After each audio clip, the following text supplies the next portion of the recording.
le code, de fait, apparaît dans les nouveaux programmes, donc ça s'apprendra bien. De modifier les modes de collaboration aussi. C'est plutôt une approche liée à l'édition pédagogique telle qu'elle est. Bonjour Jean-Marc Monteil. Bonjour. Vous êtes ancien recteur. Vous avez été chargé en mars 2015, sur proposition de Najat Vallaud-Belkacem, par le Premier ministre Manuel Valls, d'une mission sur la politique numérique pour l'éducation nationale. Quel est l'objet de cette mission ? Alors, cette mission est une mission qui a un double objectif, au moins. Premier objectif qui est, alors non pas par ordre de priorité, mais par ordre d'exposition. Le premier objectif, c'est évidemment d'essayer de faire en sorte que l'éducation nationale soit en mesure de répondre à l'entrée dans la société numérique des nouvelles générations. Et l'éducation nationale a probablement une vocation à le faire parce que l'ensemble des petits citoyens français passent dans le système éducatif et la société numérique dans laquelle on est en train d'entrer est une société qui s'inscrit dans une véritable révolution technologique, qui va avoir des conséquences. On va rentrer dans un univers peuplé de capteurs où chacun devra avoir une connaissance minimale de la conséquence de ses comportements, de ses actions, de ses comportements d'achat, de sa mobilité, de sa santé.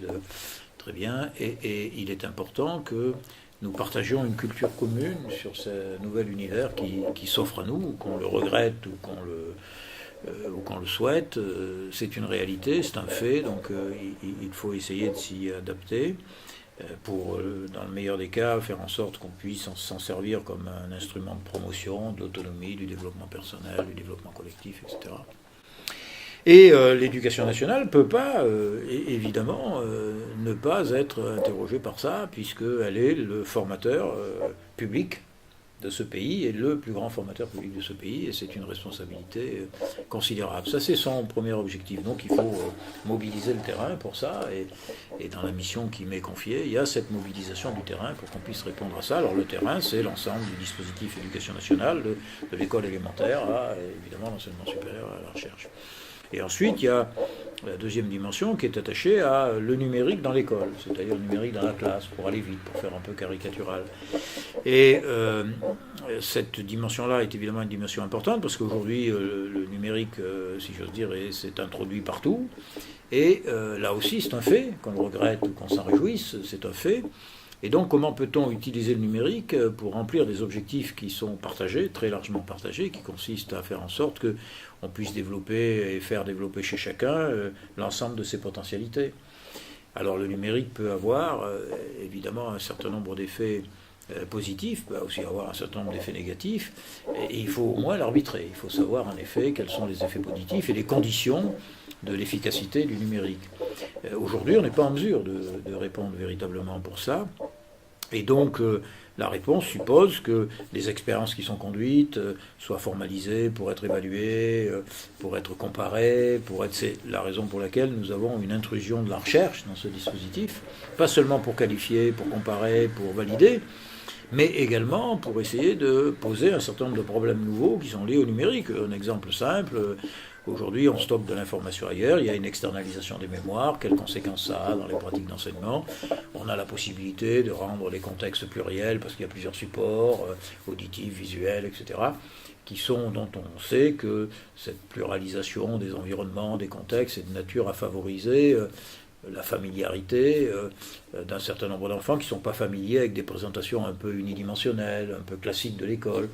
Donc toutes ces dimensions-là doivent être considérées. Il faut essayer de traiter ça de manière un peu scientifique et rigoureuse pour voir véritablement l'efficacité sur les apprentissages. Car notre objectif, c'est que la relation enseigner-apprendre, qui va être médiatisée sous une forme ou sous une autre, mais de manière assez générale et assez massive, par la présence du numérique. Il faut appréhender ça comme étant un outil à qualifier.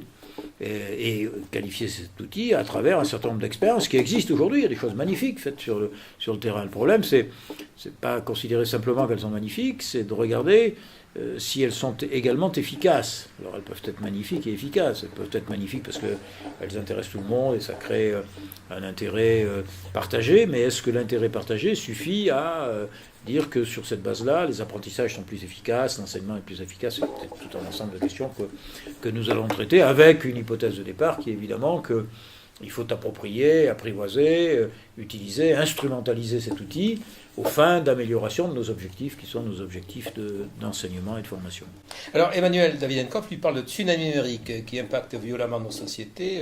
L'économiste Daniel Cohen, lui, dit que tous les emplois qui sont construits sur des activités répétitives sont menacés et que les nouvelles générations devront inventer des emplois créatifs. Quel est votre regard, vous, sur cette révolution ? Mais ce qui est dit là, alors pardon, c'est une banalité liée aux faits, c'est une réalité. On est dans une révolution numérique, et on est dans une révolution de société, on est en train de changer de paradigme, c'est une réalité. Il faut réagir de façon urgente ? Il faut réagir de façon urgente, oui. Il faut réagir de façon urgente pour une chose simple. D'abord, dans un premier temps, ce que je disais tout à l'heure, il faut qu'il y ait une culture étendue et partagée autour des enjeux du numérique. Il faut que les gens sachent ce qu'ils font quand ils acceptent un certain nombre de choses, quand ils rentrent dans des univers de capteurs, etc. Bon, on a la nécessité d'avoir une lucidité de nos comportements. Bon, ça, c'est et aujourd'hui, ils ne important. le savent peut-être pas tous. Oui, mais non, mais bien sûr que non. C'est pour ça que l'école a une vraie responsabilité. Par ailleurs, il est évident que l'organisation du travail est modifiée. Les usines digitales 4.0, on y est. Je veux dire, donc on n'aura plus de hiérarchie verticale, mais des hiérarchies plates. Le temps de travail va se calculer comment ? C'est quelque chose de plus compliqué, puisqu'on n'a plus la même unité de lieu, unité de temps n'existe plus dans le travail. On travaille tout le temps, on peut... Bon.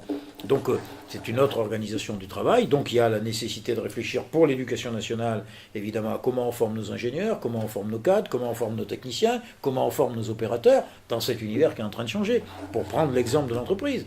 Mais pour prendre l'exemple de l'hôpital digital demain, c'est quand même la responsabilité du citoyen par rapport à sa propre santé préventive, parce qu'il saura un certain nombre de choses sur son devenir éventuel sur le plan de sa santé, comment on va gérer sa santé.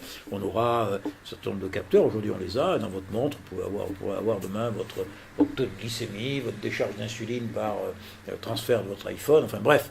Donc on est en train de changer, c'est une révolution dans le domaine de la santé, c'est une révolution dans le domaine des organisations, c'est une révolution aussi dans le domaine de l'éducation. Oui, mais de l'éducation, mais aussi dans le domaine du secteur tertiaire. Quand Daniel Cohen parle de la destruction d'emplois, c'est une vraie réalité. C'est-à-dire qu'avec le big data, c'est-à-dire la capacité de réunir des données de provenance plurielle et de pouvoir les traiter massivement, demain, les conseillers juridiques, les problèmes des assurances, des banques, il va y avoir un certain nombre de secteurs tertiaires. Les cols blancs aujourd'hui vont probablement être dans une situation qu'ont connue les cols bleus à l'époque de la robotisation, de l'automatisation dans l'industrie. Bon, simplement on le sait.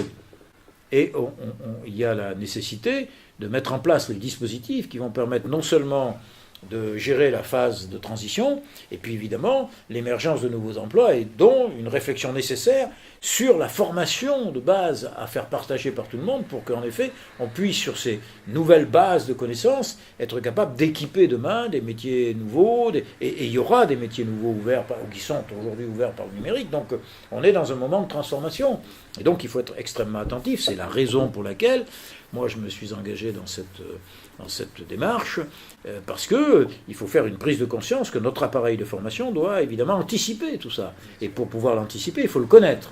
C'est une première phase. Et il faut connaître les enjeux de l'univers numérique et de la société numérique dans laquelle on est en train d'entrer. C'est une des raisons de cette mission aussi.